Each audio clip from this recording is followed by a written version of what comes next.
ꯑꯗꯨꯅ ꯀꯣꯕꯤꯗ ꯑꯣꯏꯅ ꯂꯧꯔꯦ ꯊꯣꯡꯒꯥꯏꯔꯒ ꯆꯥꯕꯤ ꯑꯣꯏꯗꯣꯏꯅꯦ ꯍꯥꯏꯕꯗꯤ ꯉꯥꯁꯦ ꯊꯣꯡꯉꯒ ꯃꯨꯛꯕꯥꯡ ꯑꯣꯏꯅ ꯐꯖꯝꯅꯤ ꯌꯥꯝ ꯍꯥꯎꯒꯗꯕ ꯇꯦꯁ ꯑꯣꯏꯒꯗꯕ ꯃꯥꯜꯂꯦ ꯉꯁꯤꯒꯤ ꯍꯦꯟꯖꯥꯡꯁꯦ ꯍꯧꯔꯦ Hello mayam, welcome back to my channel. Mayam karam tauri. I wish mayam nungairamba. So ngasigi video se icham chamna aina market chaluba ko market chaluba da aina nga ahawba ma phangya idi king of fish haibdi mayam khangnaramani king of fish haibdi Elisha king of fish ni ko agi oina di yamna aina pamjaba agi favorite nga ni ko so mayam ayambana mayam gi so apambadi oibani Elisha se so ngasi se simply ai pan ga thongage Elisha se adugai di as dinner gina aina Elisha siddo haiba hangam maru hapada thongba dogi recipe oina mayam da share to ase phajana hauna thongaga ne mukbang oina mayam da share to jarage mayam yeng view so aigi video mayam na aigi video se subscribe to birakpa comment takpirapa nusing shiba so mayam thank you so much for support and asumna to my support to biroka next content phajaba ai mayam dum ko mayam da dum share to jarake se pan ga Elisha ga ngasi yam Elisha se mata chana phange market ta jana hauna thongage handak chahi gi ahan bo oidini ko aina Elisha ga pan ga chadoi se moro ka shuwa karaga jana no salage machu hape siga moro ka ngang baga de thum ga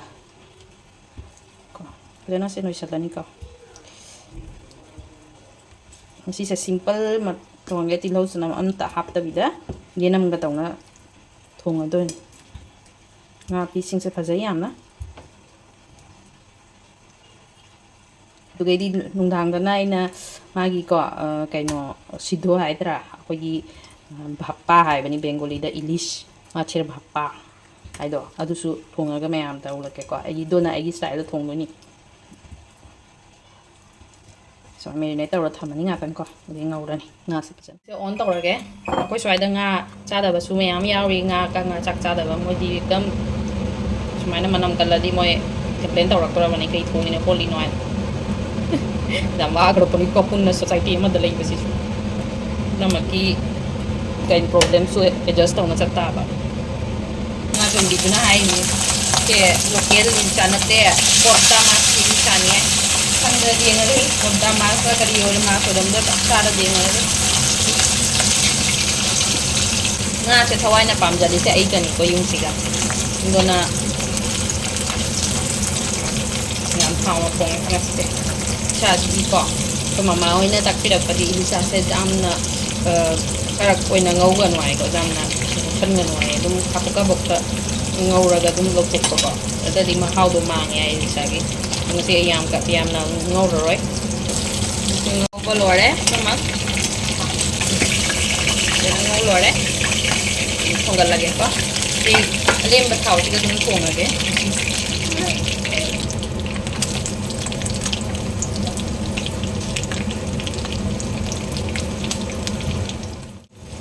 nam tin hapa anda ti garden da igi nam se bazara bani na ko i pe na bacha re lai ba thauta tre hana da di portal baga chala ga yenam lai ba chali ni thawoi na ti na bacha re handa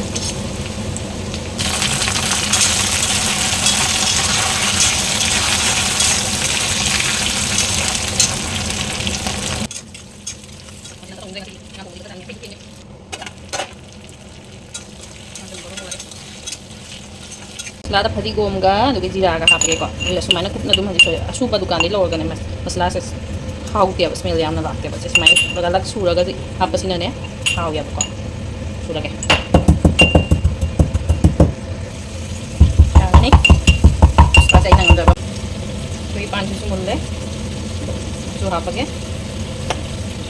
ngo kangang ba para ini haji ke suba masala se hapon ka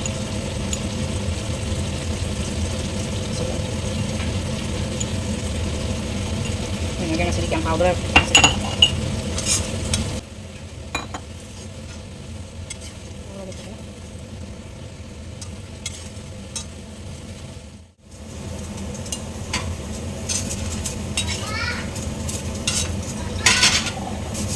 ꯃꯩꯁꯦ ꯍꯥꯞꯄꯦ ꯍꯧꯖꯤꯛ ꯁꯧꯔꯦ ꯄꯥꯟꯁꯦ ꯈꯤꯇꯪ ꯇꯣꯠꯈꯥꯏꯔꯒꯦꯀꯣ ꯏꯟꯖꯥꯡꯁꯦ ꯈꯔ ꯃꯐꯣꯟ ꯂꯥꯛꯅꯕ ꯒ꯭ꯔꯦꯚꯤꯁꯦ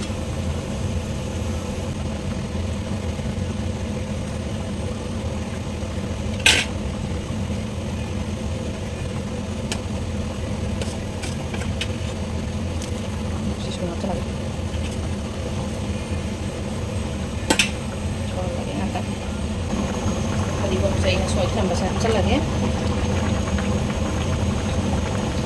ꯐꯗꯤꯒꯣꯝꯁꯤꯅ ꯃꯅꯝ ꯅꯨꯡꯁꯤꯕ ꯂꯣꯏꯔꯦ ꯁꯥ ꯊꯣꯡꯕ ꯍꯩꯖꯥꯡꯁꯦ ꯃꯆꯨꯒꯁꯨ ꯌꯥꯝ ꯐꯖꯔꯤꯀꯣ ꯐꯖꯝꯅꯤ ꯌꯥꯝ ꯍꯥꯎꯒꯗꯕ ꯇꯦꯁ ꯑꯣꯏꯒꯗꯕ ꯃꯥꯜꯂꯦ ꯉꯁꯤꯒꯤ ꯍꯩꯖꯥꯡꯁꯦ ꯆꯥꯛꯂꯥꯝꯕꯅ ꯂꯣꯏꯔꯦ ꯆꯥꯛ ꯆꯥꯔꯁꯤ ꯁꯤꯅ ꯍꯋꯥꯏꯖꯥꯔ ꯑꯃ ꯃꯦꯠꯂꯒꯦ ꯁꯣꯝꯗꯅ ꯁꯂꯥꯗ ꯑꯃ ꯇꯧꯔꯒꯦ ꯁꯤꯝꯄꯜꯗꯀꯣ ꯀꯛꯑꯒꯦꯀꯣ ꯊꯕꯤꯒ ꯇꯃꯥꯇꯣꯒ ꯍꯋꯥꯏꯖꯥꯔꯁꯦ ꯃꯅꯝ ꯅꯨꯡꯁꯤ ꯂꯥꯝꯃꯦꯍꯦ ꯂꯥꯝꯃꯦꯍꯦ ꯆꯥꯊꯔꯒꯦ ꯍꯧꯔꯒꯦ ꯉꯁꯤꯒꯤ ꯃꯨꯛꯕꯥꯡ ꯑꯩ ꯆꯥꯛꯂꯥꯝꯕꯅ ꯂꯣꯏꯔꯦ ꯌꯥꯝꯅ ꯋꯥ ꯉꯥꯡꯉꯔꯣꯏ ꯆꯥꯕꯗ ꯀꯟꯁꯦꯟꯇ꯭ꯔꯦꯠ ꯇꯧꯔꯒꯦꯀꯣ ꯃꯥꯒꯤ ꯁꯥ ꯊꯣꯡꯕꯁꯦ ꯀꯃꯥꯏꯅ ꯇꯧꯗꯕ ꯍꯥꯎꯗꯤ ꯍꯥꯎꯒꯗꯕ ꯃꯥꯜꯂꯦ ꯃꯆꯨꯁꯤꯁꯨ ꯃꯁꯪꯒ ꯉꯥꯡꯉꯒ ꯃꯣꯔꯣꯛꯁꯦ ꯁꯥꯕꯤꯔ ꯈꯪꯗꯦ ꯀꯣꯠꯅꯤꯡꯕꯩ ꯀꯩꯁꯨꯝ ꯂꯩꯇꯗꯅ ꯀꯣꯕꯤꯒ ꯑꯣꯏꯅ ꯂꯧꯔꯦ ꯁ꯭ꯇꯥꯔꯠ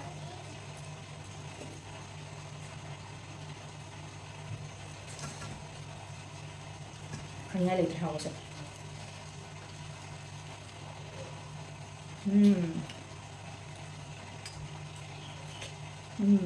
ꯈꯤꯇꯪ ꯍꯥꯎꯋꯦ ꯀꯣꯕꯤꯁꯦ ꯑꯣꯏꯅ ꯀꯣꯠꯂꯒꯦꯀꯣ ꯍꯋꯥꯏꯖꯥꯔꯁꯤꯗ ꯍꯋꯥꯏꯖꯥꯔꯁꯦ ꯑꯩꯈꯣꯏ ꯃꯅꯤꯄꯨꯔꯒꯤ ꯏꯃꯥꯟꯅꯕꯤ ꯑꯃꯅ ꯄꯨꯕꯤꯔꯛꯄꯅꯦꯕ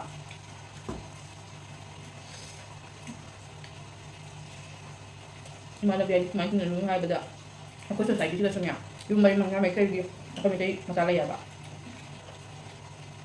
ꯑꯩꯈꯣꯏ ꯌꯨꯝ 2 ꯀꯁꯥꯔꯒꯤ ꯑꯇꯩꯗꯤ ꯂꯣꯏꯅ ꯃꯅꯤꯄꯨꯔꯒꯤꯅꯦꯕ ꯑꯗꯣ ꯄꯣꯠ ꯆꯩ ꯑꯩꯈꯣꯏ ꯃꯣꯏ ꯌꯨꯝꯗꯩ ꯊꯥꯔꯛꯄ ꯃꯣꯏ ꯆꯠꯂꯨꯔꯗꯤ ꯄꯨꯔꯛꯄꯁꯨ ꯈꯤꯇꯪ ꯈꯤꯇꯪ ꯑꯣꯏꯔꯁꯨ ꯑꯗꯨꯝ ꯌꯧꯔꯛꯇꯣꯏꯅꯦꯕ ꯑꯗꯨꯅ ꯆꯥꯕꯗꯤ ꯑꯗꯨꯝ ꯐꯪꯉꯦ ꯉꯥ ꯈꯛꯇ ꯍꯥꯎꯔꯝꯃꯦ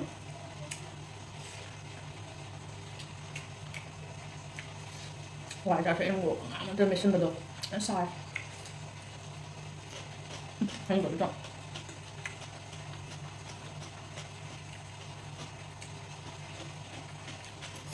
ꯋꯥꯎ just wow ꯌꯥꯝꯅ ꯃꯔꯨ ꯅꯝꯕꯅꯤꯀꯣ ꯆꯥꯁꯦ ꯉꯥꯁꯦ ꯆꯥꯎꯕꯅꯤꯅ ꯃꯔꯨꯁꯨ ꯈꯤꯇꯪ ꯌꯥꯎꯗꯦꯕ ꯍꯥꯎꯋꯦꯍꯦ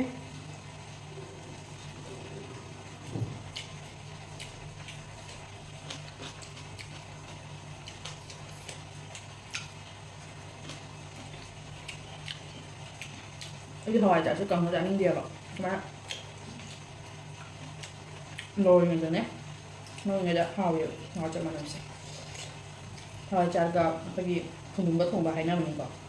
ꯅꯣꯡꯃꯗꯨꯁꯨ ꯊꯣꯡꯒꯥꯏꯒꯗꯕꯅꯤ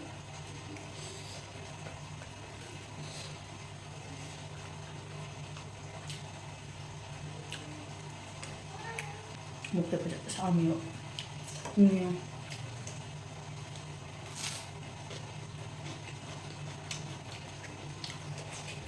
ꯑꯩꯒꯤ ꯚꯤꯗꯤꯑꯣꯁꯦ ꯑꯩ ꯏꯃꯥꯟꯅꯕꯤꯗꯨꯁꯨ ꯌꯦꯡꯒꯅꯦꯕ ꯃꯃꯥꯡꯗ ꯃꯦꯁꯦꯖ ꯑꯃ ꯄꯤꯔꯒ ꯅꯤꯔꯨ ꯅꯪꯅ ꯄꯤꯔꯛꯄ ꯍꯋꯥꯏꯖꯥꯔꯁꯦ ꯌꯥꯝꯅ ꯍꯥꯎꯋꯦ ꯃꯊꯪꯗ ꯑꯗꯨꯝ ꯄꯨꯕꯤꯔꯛꯑꯣ ꯀꯥꯏꯗꯩ ꯄꯨꯔꯛꯏꯅꯣ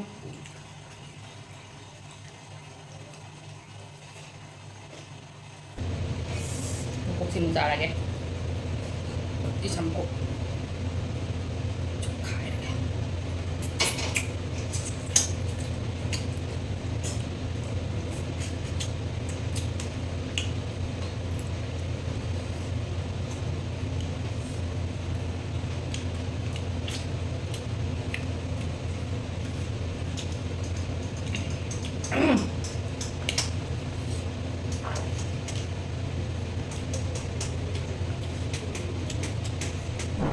hard no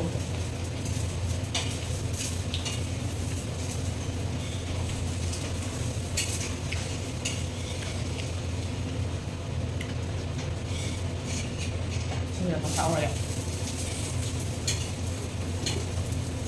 ꯍꯥꯎꯅ ꯂꯣꯏꯔꯦ ꯐꯖꯅ ꯑꯁꯦꯡꯕꯒꯤ ꯆꯥ ꯂꯣꯏꯔꯦ ꯃꯥ ꯊꯥꯎ ꯄꯥꯏꯌꯦꯕ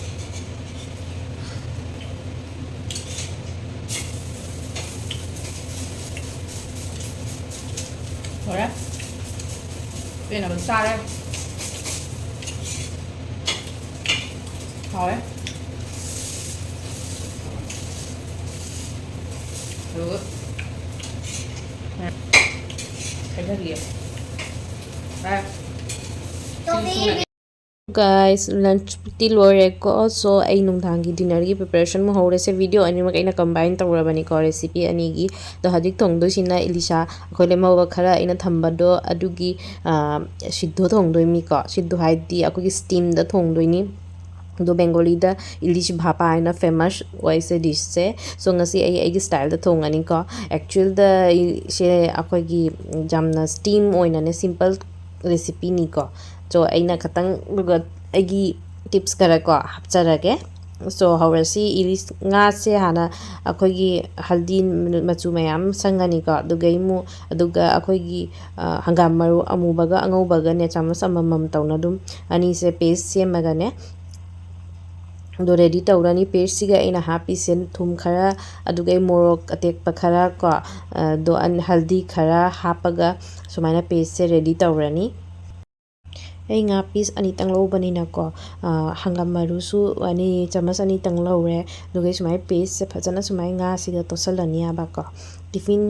dum akoi medium size tiffin su dum ko cooker da su se akoi steam da dum chak mathak da dum kaman ba ya adu ai to nga na dum khang da dum tawrani aba ko फजना तैसन लोरे दोगी मथक तैना मोरक अतेक खरा ककना थंबा दो फजना सुमाइना को मथक सिग थम्मनी दुगे fudge मागी main हाउबगी को my ingredients ओइसे मोरक का थाउहिंगा ओइदोइनी मोरक अतेक थाउहिंगा खतंग सुमाइ चाइसलनी दुगे 20 मिनिट्स रोम 25 मिनिट्स रोम अखोइना सुमाइना स्टीम तौरा थम्मनी खांगदा टिफिन द फजना हापगा जसिन खांग द थांगले को खांगी इसिंग से अखोगी टिफिन से थमदो से खाइबुक मुतंग ओइ ताबा कइगिनो हाइदी या फुलकपा खांग इसिंग से सौरकपा मतमदा इसिंग द टिफिन मनुंग द संग्रहदी को हावररोय दोना खतंग खाइबुक मुक थमगा इसिंग से फुलगा 20-25 मिनिट्स रोम फजना फुटना ग थमबनी को nga se phajana mulamani hajik lautharaage phajana hawrani manam su yam nungsira e so mayam su sumaina agi recipe se try to view sathina hawbani dugai di yamna thau su use oide yamna chak asaba ga phajana phongphong sana chaba yam hawbani ko so mayam su try to view ai su hajik khajik tang na yengage kumain tawri mahaw se do Elisha si su hawbani na ko si do si su yamna hawrani so mayam next video kum unarasi yamna hawramme siddo se Nasiki di oina video se siga dum loy sanjarake mayam so bye see you in next video